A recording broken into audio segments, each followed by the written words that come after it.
नेपाल में भीषण तबाही के बाद भी बिहार में आफत का खतरा टल गया है। गंडक नदी का पानी सामान्य स्तर पर है। सीएम सम्राट ने खुद गंडक बराज का जायजा लेने के बाद कहा कि कोई भी दिक्कत नहीं है। तो जल संसाधन मंत्री विजय चौधरी ने भी बताया कि चिंता की कोई बात नहीं है, लोग घबराए नहीं। अब आपको एआई के जरिए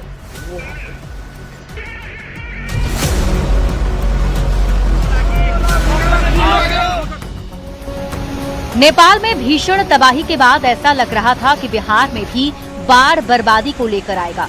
बिहार में बाढ़ को लेकर हाई अलर्ट जारी था। सबकी नजरें वाल्मीकि नगर गंडक बराज पर टिकी थी, जहां से नेपाल से सैलाब आने वाला था। लेकिन नेपाल में इतनी बड़ी त्रासदी के बाद भी बिहार के लिए राहत भरी खबर आई।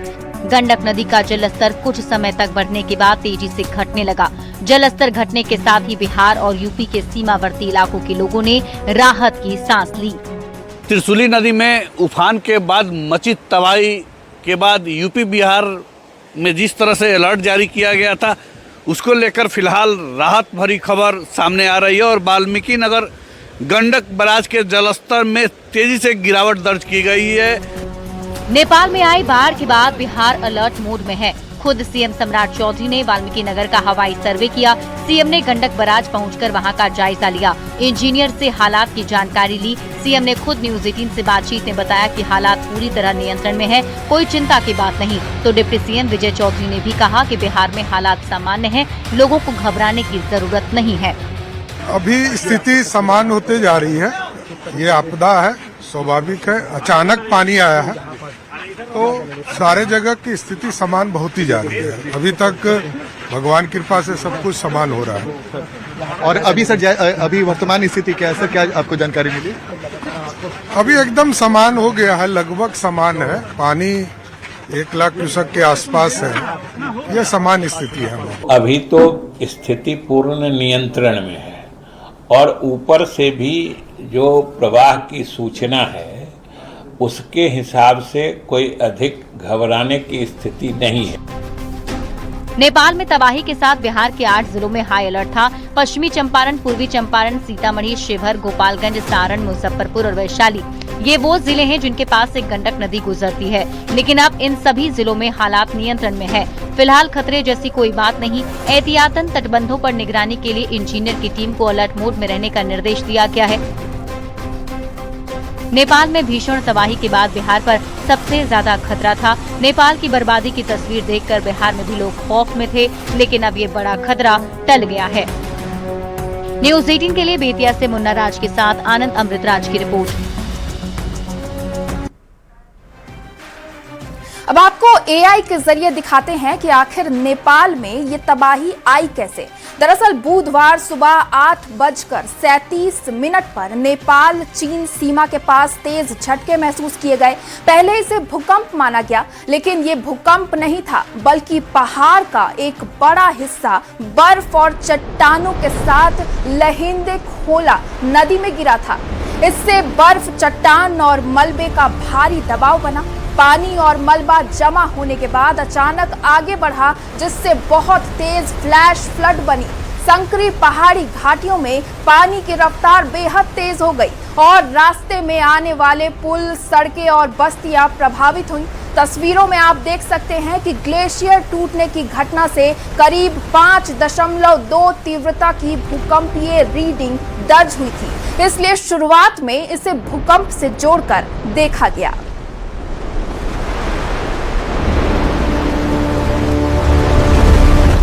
और ये तस्वीरें एआई के जरिए हम आपको दिखा रहे हैं और आपको समझाने की कोशिश कर रहे हैं कि आखिर नेपाल में अचानक ये बाढ़ आई कैसे।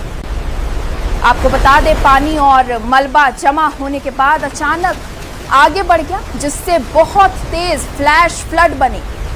और देखिए, संकरी पहाड़ी घाटियों में पानी की रफ्तार बेहद तेज हो गई और रास्ते में आने वाले पुल, सड़कें और बस्तियां उससे प्रभावित हुई। तस्वीरों में एआई के जरिए ये साफ देखा जा सकता है कि ग्लेशियर टूटने की घटना से करीब 5.2 तीव्रता की भूकंपीय रीडिंग दर्ज हुई थी। और देखिए इसे, तो ये इसलिए इसे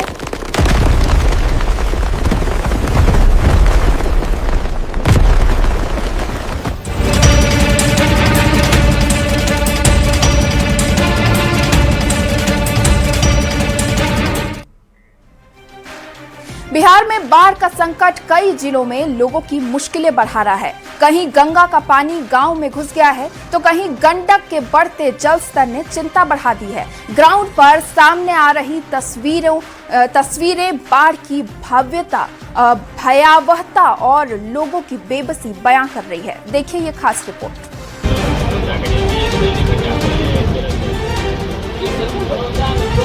बाढ़, जिसे सुनकर हर किसी के मन में एक ही सवाल उठता है कि आखिर क्या ये कभी खत्म होगी।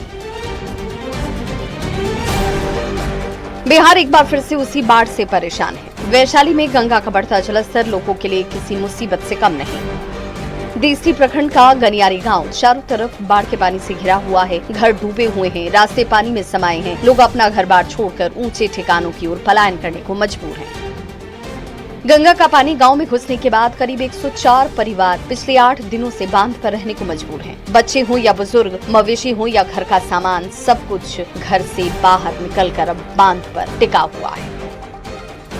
हालांकि प्रशासन का कहना है कि बांध पर रह रहे लोगों तक जरूरी राहत पहुंचाई जा रही है। महनार टीम के नेतृत्व में टीम लगातार मौके पर मौजूद है। राहत शिविर और मेडिकल कैंप लगे हुए हैं। संभावित खतरे को देखते हुए एसडीआरएफ की टीमें भी तटबंध पर 24 घंटे निगरानी कर रही हैं।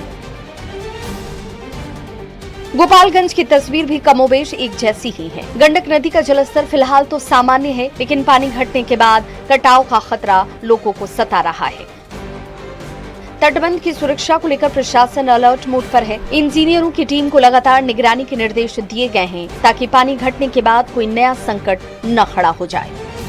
पूरा अलर्ट मोड में बिहार सरकार है। पूरा जल संसाधन विभाग और आपदा विभाग अलर्ट मोड में है और जैसी तैयारी है, भगवान न करे कोई बात हो, लेकिन अगर कोई क्राइसिस आता है तो बिहार सरकार पूरी तरह से तैयार है इस क्राइसिस से निपटने। वहीं भागलपुर के सुल्तानगंज में भी गंगा का जलस्तर तेजी से बढ़ रहा है। अजगैबीनाथ से लेकर नमामि गंगे घाट तक चारों तरफ पानी ही पानी है। घाट पर बना पंडाल और मुख्य कार्यक्रम स्थल पानी में डूब चुके हैं। निचले इलाके में बाढ़ का पानी प्रवेश करके आया है। नाथनगर प्रखंड के दिलदारपुर गांव में गंगा के जलस्तर बढ़ने के बाद बाढ़ का पानी अब गाँव में प्रवेश करके आ। गाँव की गलियां हो या फिर घर के आंगन, सभी जगह 2 फीट तक पानी बह रहा है।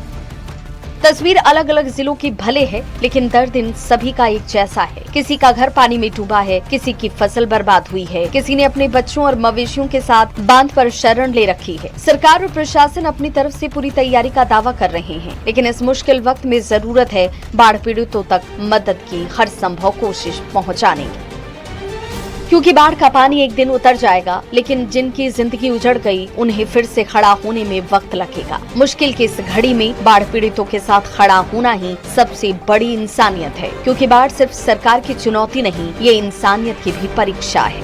Bureau report, news 18।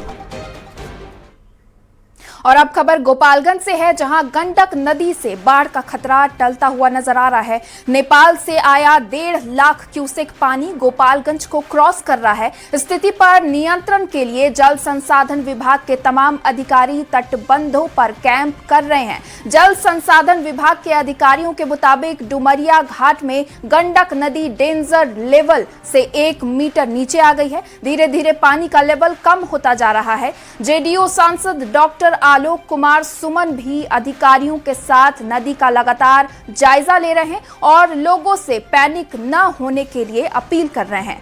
इस पर डुमरिया घाट से ज्यादा जानकारी दे रहे हैं संवाददाता गोविंद कुमार। गोपालगंज में बाढ़ का खतरा पूरी तरह से टल चुका है और आज शाम में गोपालगंज के सांसद और जेडीयू के राष्ट्रीय कोषाध्यक्ष डॉक्टर आलोक कुमार सुमन इस वक्त गंडक नदी का दौरा करने के लिए निकले हुए हैं। साथ में जल संसाधन विभाग के तमाम वो अधिकारी हैं जो बता रहे हैं किस तरह से गंडक नदी का जलस्तर का लेवल बढ़ा और अब कैसे गंडक नदी डेंजर लेवल से नीचे आ गया है। भारत के कुछ पर्सन को और नेपाल को काफ़ी ज़्यादा डैमेज किया, जिसमें हजारों लोग लापता हो गए हैं, सैकड़ों की संख्या में मौत हो गई है। तो देख के बिहार में आना था, चूँकि रास्ता वही है नदी का, वहाँ नारायणी है, नारायणी के बाद ये गंडक हो जाती है। तो थोड़ा सा हम लोग गोपालगंज के वासी और गोपालगंज का जिला प्रशासन और हम लोग सब लोग चिंतित हो गए थे कि कहीं बाढ़ की रफ्तार अगर वही रही तो दिक्कत होगी। लेकिन अंततोगत्वा हुआ ये कि 1.5 लाख क्यूसेक पानी ही वहाँ से बराज से छूटा, बाकी पानी वहाँ इधर उधर डिस्टर्ब हो गया। तो इसलिए हम लोग गोपालगंज का एरिया पूरा सेफ है। कि अभी का लेवल हमारा जो है डेंजर लेवल से नीचे है, लगभग आधा मीटर नीचे है। और ये कहा जाए कि जो हम लोग 1.5 लाख क्यूसेक का जो कह रहे थे डिस्चार्ज रात में आया था नेपाल वाला, आज आप देख सकते हैं कि यही 1.5 लाख पानी आज जो पीक ये हमारा गुजर रहा है।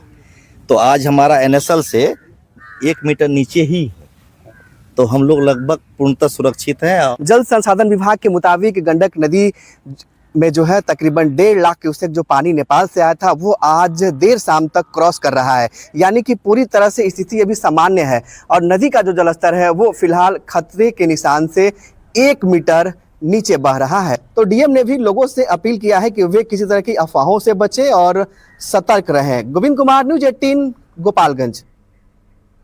अब बात पूर्वी चंपारण की, जहां गंडक नदी से सटे करीब 4 प्रखंडों में बाढ़ के संभावित खतरों को देखते हुए जिला प्रशासन एक्टिव है। तटबंधों की सुरक्षा के लिए मरम्मत का काम तेज कर दिया गया है। साथ ही कटाव वाले इलाकों में बालू से भरे बोरे तैयार कर उनकी पैकिंग और सिलाई की जा रही है, ताकि जरूरत पड़ने पर तुरंत तटबंधों को मजबूत किया जा सके। मौके पर सैकड़ों मजदूर बालू के बोरे तैयार करने में जुट गए हैं। साथ ही अधिकारियों की टीमें भी संवेदनशील इलाकों पर लगातार नजर बनाए हुए हैं। नेपाल में आए जल प्रलय के बाद अब पूर्वी चंपारण को अलर्ट किया गया है। अभी हम संग्रामपुर में है और संग्रामपुर प्रखंड में भी बाढ़ निरोधी कार्य जो है वो चल रहा है। देखिए तस्वीर आपको दिखा रहे हैं, ये कुछरिया गांव के बगल का इलाका है और यहाँ पर भी तमाम मजदूर लगे हैं। बाढ़ को कैसे रोका जाए, कैसे कटाव को रोका जाए, इसको लेकर जो है तैयारी जोर शोर से चल रही है। देखिए मुख्यमंत्री सम्राट चौधरी के निर्देश के बाद तमाम जिला के अधिकारी पदाधिकारी अलर्ट मोड में है। जल संसाधन विभाग के तमाम अधिकारियों की छुट्टी कर दी गई है, वैसी छुट्टी रद्द कर दी गई है। वैसी स्थिति में पूरी व्यवस्था जो है वो बेहतर तरीके से हो, लगातार लोगों को परेशानी ना हो, इसका विशेष ख्याल रखा गया है। देखिए काफ़ी संख्या में जो मजदूर हैं वो बोरे में जो है बालू की पैकिंग कर रहे हैं और इसी बोरे को वैसे इलाकों में डाला जाएगा जहां पर बांध में कटाई हो रहा है या अन्य जगह पे जहां कटाव हो रहा है वहां पर इसको डाला जाएगा और बोरे में बालू की पैकिंग की जा रही है ताकि बाढ़ वाले इलाके में, कटाव वाले इलाके में इसको डाला जाए। 19 कुमार, न्यूज़ 18, संग्रामपुर, मोतिहारी।